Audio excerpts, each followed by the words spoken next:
Hi everyone, welcome back to the channel and a new video on the 2019 Peugeot Expert van. In the last video, Chris tackled all of the bodywork and we was in between, shall we send this one for paint or shall we crack on with the airbag kit? So I rang the paint shop, tried getting it in. He said, Rob, I need a few more days and then I can crack on with it. And I thought, you know what? In that few days, we can probably get this airbag kit done. So today is the day. You can see I actually had Liam out last night when I finished work and got him to cut the windscreen out. Just aids doing it, doesn't it? Makes a lot more room. If there's any clips down here, anything difficult to get to, it just makes it so much easier to get to. And of course, the windscreen was smashed and it needs a replacement. So it's an absolute no-brainer. We've got the new airbag kit, got that from Airbag Team. It was, again, I think fairly expensive for what it was, but we're not going to moan about it. Let's crack straight on. I'm going to start by just getting everything out of the way, like get the radio out of the way, any buttons, etc. Anything that needs moving out of the way that's going to aid us to get the dashboard out. Well, I think pretty much all of it has got to come out. But as usual, to start, I'm actually going to get the replacement dashboard, the new one, out of the container. Have a look where all the fixtures and fittings are for it that actually hold it to the car. That will give me an idea, that will give me an idea of where to start. Let's get straight on with it. So it is good news. It is just a dash top. So like the Citroen C3 we did, very, very similar. But it still looks like there's going to be quite a bit to remove. Caught on the lead there to actually get this done. But you can see it's actually got 6 alignment hooks, 2 there. You've got 2 here, and of course you've got, I don't even know where I'm looking, 2 here, so 1 there and 1 there, which actually slide the dashboard in. And then you've got loads of little fixings along the bottom there. So it does actually look like it's quite straightforward to do. I'm just going to get straight in there, get all of the trims and expose all of the bolts. It looks like there's just loads along the front there. And then a couple of, there's going to be a couple of bolts up by the airbag. You can see there's some metal framework there. So let's get on with it and hopefully get it done. Straight into it, guys. Trim clip remover is the only thing you'll need first of all here. So you can see literally I'll put it in the top of that panel and it pops straight out. Something very surprising there. You see that lid come open. We'll explain when we do a cut in, but I wasn't expecting that at all. So yeah, just a trim clip and then straight on with a T20, just removing a load of little T20s. It's looking like the whole dashboard, the whole cover itself is held in just with those T20s. So off with a cowling there, out with the clocks. So very, very similar to that C3. Like I said, everything was T20. Just loads of little T20s all the way around, all the clocks, the cowling, everything was the same. That did shock me, I must admit. I just didn't know that glove box was there. I just assumed it had that little one at the bottom, and the button's quite well hidden, so that's really good as well. And you can see in there, there's a 10mm there and one this side as well. That is that metal frame that's bolted to the actual framework itself. So a few more screws to undo, and I do need to release all of this lower part of the dash. I think I do anyway, I believe I do. But you can see it's just got the 10mm. There's one up there, one there, one there, in there, and there's going to be another one down here somewhere, isn't there, holding it? Yeah, hiding just behind there. So this piece of framework's got to come out. That's 10mm as well, but all very, very reasonable to get to and not bad to do at all. I did show that on the time lapse. I popped that cover out and there's a blade in there. It just shows you have always got to be careful, especially with a work van, you know. I'm sure that would have been rattling around because it's actually gone underneath. But anyway, not going to waffle at all today. I want to crack on and actually get this done and get this dash swapped out. But so far, actually really enjoyable to do. Let's crack on. Every single screw is the same size in this one, all T20, and the only ones that were different was the 4 that was holding the clocks in. So I'm just removing all of the rest of them there, and then just trying to get behind to undo. There's 5 or 6 10mm along there, and I'm just undoing the bracket for the passenger airbag that's bolted to the frame. So out with the airbag on the driver's side. Getting a little bit more difficult now. There's actual air ducts you can see coming out the dash there. Well, underneath them there's like a pin, and there's another one of those little T20s under there. That side come out very, very easy. That side, you can see I've got to go through the clock hole where the speedometer goes, so I'm going to carry on with that. But I've put down my little pick, and I can't actually find it, so I'm not going to get another one out. I am going to persist and actually find it. I think it's gone down the back of the seat, but I'll get that done and then carry on, I suppose. So far, so good. Let's continue on. And then off with the steering wheel, and then straight over, just moving, trying to move that metal frame just slightly forward so that we can lift that dash up. It was unexpected that I had to undo that, but it is what it is, and this sort of thing happens all the time. I've not done one before, so you don't know until you get in there, guys, do you? So it turns out, guys, it actually wasn't as easy as it looks. I mean, it has only taken another 10 minutes, but the actual metal framework, where that dashboard goes in, it sort of slots in and then falls down, but you've got no way of getting it up unless you release that framework a little bit. So that's what I've had to do. So it was a little bit tricky to get out, but I think we're pretty much there with it. You can see how high I've got it. So this piece here goes behind the bar. So I've had to release the bar in order to have enough room to lift that out.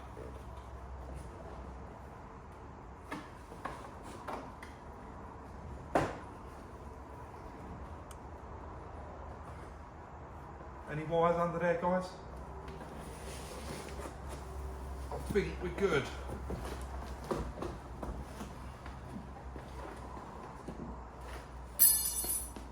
There goes that razor blade. So let's just lean that there a minute, and then I can explain what I mean. So basically, you can see this bit is a lot lower. Let's cut and put it somewhere sensible. So these are the two little screws I was on about. So even though this slots in, there should be a pin on here, like that one there. Even though this slots in, it is still bolted down there, and then that pin goes to the metal frame. Then of course, if you stand like that, you can see how much lower that box is there. So basically, you do have to lift it up in order to slide it out. So it's out now anyway. I'll start the process of putting a new one in, but that dashboard has got a couple of broken pins, as you can see, like there. So I'm just going to go around and make sure there's no broken pins left in any of the holes, like that one there. See it? Take that out, and then we can start the process of putting it in. Like I said with this framework, literally 2 13s this side, 2 the other side, and then I had to whip the scuttle panel out this side, and you can probably just about see that hole there, and that was for the back of the framework here, as you can see. Again, there's another broken pin. These pins do snap off quite a lot on the airbag kits, but that one, that side, I broke. I know I did. And also, I found what I was looking for, because the owner needs this back. Right, let's get prepared and then get that new one in there, and then get this framework bolted back down. But yeah, that did make sense. Gives you so much more room. Right, let's do it. Straight in with a new one. You see it rest on there, and then when I wiggle it, pop, down it goes exactly where it's meant to sit.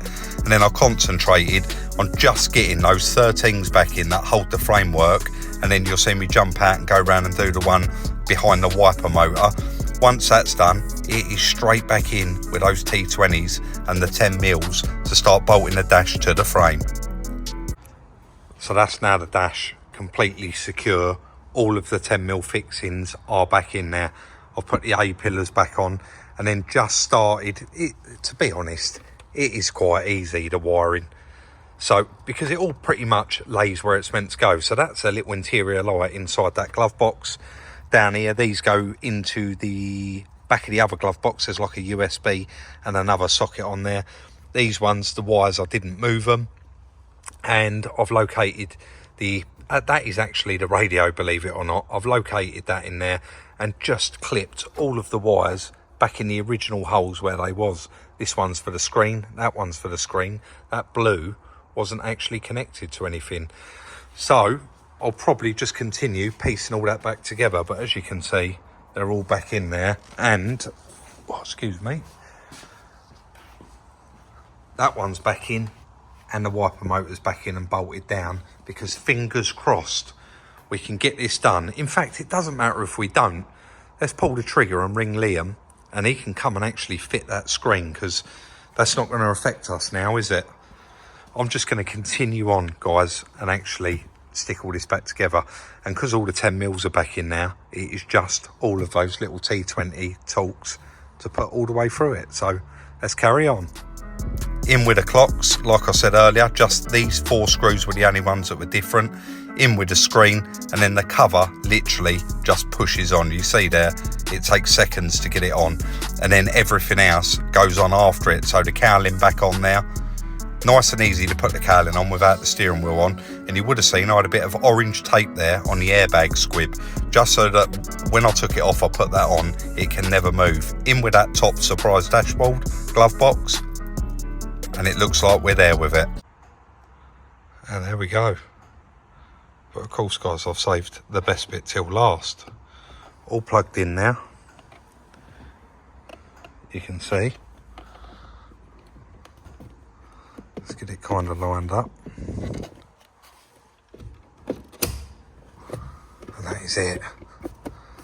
Look how much better that looks. Let's chuck the battery on, start it up. I think we'll just check everything. But obviously there is still going to be an airbag light on, because that seatbelt's locked up. We have got a replacement. This one here is actually okay. But once we plug it in, we'll know the fault on it anyway, won't we? But look at that, all back together. And it actually really wasn't that bad to do. Let's stick the battery on, give everything a good check. And then hopefully, I've spoke to Liam, he's going to come later on this afternoon and fit that screen. We should have, this should be looking nice and just needing paint. Let's get that battery on and test everything. Just before I put the battery on, because we want to, of course, run a diagnostic on it. We ended up buying the airbox brand new, guys. Couldn't get one second hand anywhere. But I know that airflow meter is going to throw up a fault. So all we got to do is swap that over. And that one's good to fit. Even comes with a new filter, so we will chuck that on there just quickly. Running a scan on that, guys, it takes quite a while, but what I did want to tell you was that pipe, managed to fix it. So the ends, you can't really see it actually. See these, they're like stuck on, and then these are, I suppose, moulded on hot, these plastic clips. This one had the same, and it was this end that was broke, wasn't it? So I actually went down a breaker's yard, got one of them off of a Peugeot, and I've just cut it off, stuck it on this pipe and put a Jubilee on it. So that should have saved a few quid. And I was actually going to plumb this up, put some water in it so I could run it for quite a while, but I can't find a metal clip. This one's too small, so I'll have to have a good look for that after. But yeah, this is only like 28% of the way through. 24 faults, 20 faults, 1 fault, 7 faults. So airbag and pre-tension are 7, that's interesting. We'll have a look once it's all done. Guys, that's a lot of faults, but this van has been crashed, hasn't it? Service module independent telematics unit, and he is flashing SOS as well. Peugeot assist is alright, but yeah, the SOS is flashing. Radio navigation, telemetrics, touchscreen, rain sensor, light sensor, we know because that's unplugged. Battery, I'll tell you what we do, as usual, it's just erase everything, and then we'll start from scratch. I think probably only half of them will come back, won't they? Ideally I could do with putting some water in it and running it for quite a long period, but that ain't going to happen until I find that clip. Airbag 7, they all come straight back, haven't they? So battery, is that clearing? Control under, I guess we'll have to wait till it's finished, but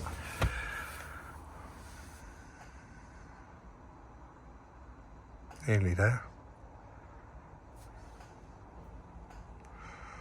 Right, radio navigation and telemetrics unit, RTX RCC. Don't know what that is, guys, RTX RCC, but I will look into it. Airbag pre-tension at ECU. So that To be fair, the seat belts have gone off and the module might want reprogramming because this computer don't always do it.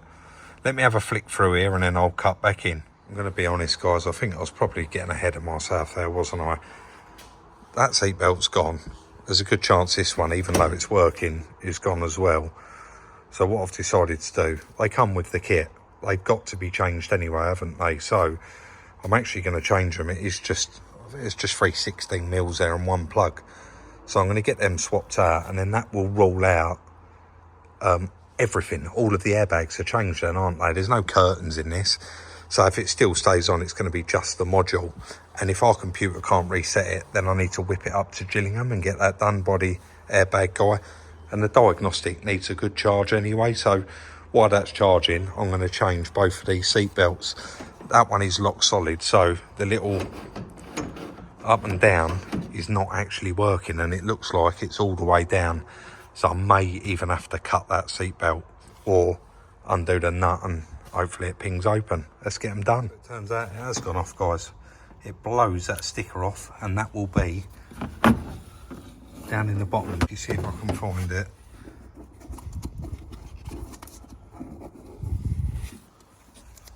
There we go. So it actually blows that sticker off when it goes off. And then you can see these are not actually reset ones. These are used ones out of a van.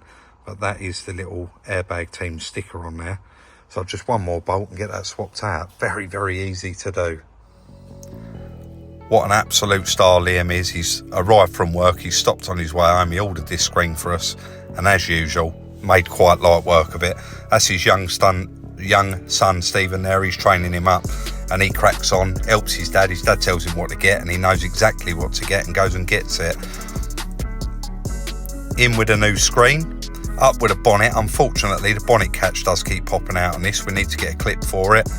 Little bit of moving around. Stephen runs over it with some cleaner, gives it a clean, and job is a good one. Pretty happy with that, guys. 2 new seat belts, all fitted. And that adjuster's okay. And the only thing we've got, let's shut the door, put the handbrake off.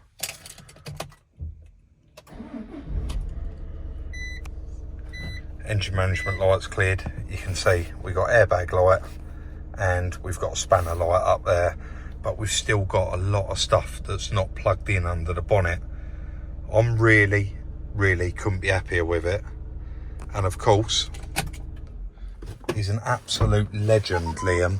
He's been at work all day and then he stops here on his way home and fits a new windscreen. So that is it. Airbag kit completely finished and the windscreen in. Now, in the next video, Chris will be probably prepping this, flattening it off and sending it for paint. And then when it gets back, that is when we'll plumb everything up. I'm going to whip that airbag module out and I'm going to take it up to the chap in Gillingham and get him to reset it, because that has still got 7 faults and there's 2 faults on telemetrics, and that SOS light in there will not stop flashing. But a very productive day. Managed to do that airbag kit all in a day, so really happy about that, and it looks 10 times better. And now, because it's still MOT'd, there is a possibility we can actually bolt a few things up on this, get some water in it, and I can drive it to the paint shop. Otherwise, I'm going to have to get a transport to actually get it there because it's far too heavy for my truck. But guys, let us know in the comment section down below. What did you think of that one? There wasn't a great deal of room in there. In a van, of course, you've only got that space between the front door and the back, the front of the door and the back of the door. So I tried to capture as much as I can and move the camera around, but yeah, really happy with it. A bit of a sweat on there and can't wait to get home. And actually, is that screen or is that? I think it is a screen, isn't it? Sorry, guys. It's all real here. No, it's still doing it, that glare, isn't it? So yeah, really happy with how productive today's been. Just cracked on, got it done. Liam turning up and finishing the windscreen off is the icing on the cake. So I'll leave that in here overnight. Tomorrow I can get that out. and we're ready to bring the next project in. If you did enjoy the video, guys, don't forget, hit that thumbs up. Quite a lot of you are still not subscribed that are watching. Hit that subscribe button. It's absolutely free and we really do appreciate it. Follow us on Instagram for the little sneak peeks, daily sneak peeks at Salvage Rebuilds. And of course you can follow Chris on his jollies, on his personal one at Salvage Rebuilds Chris. Don't forget, like, subscribe and share, and we'll see you very, very soon in the next one.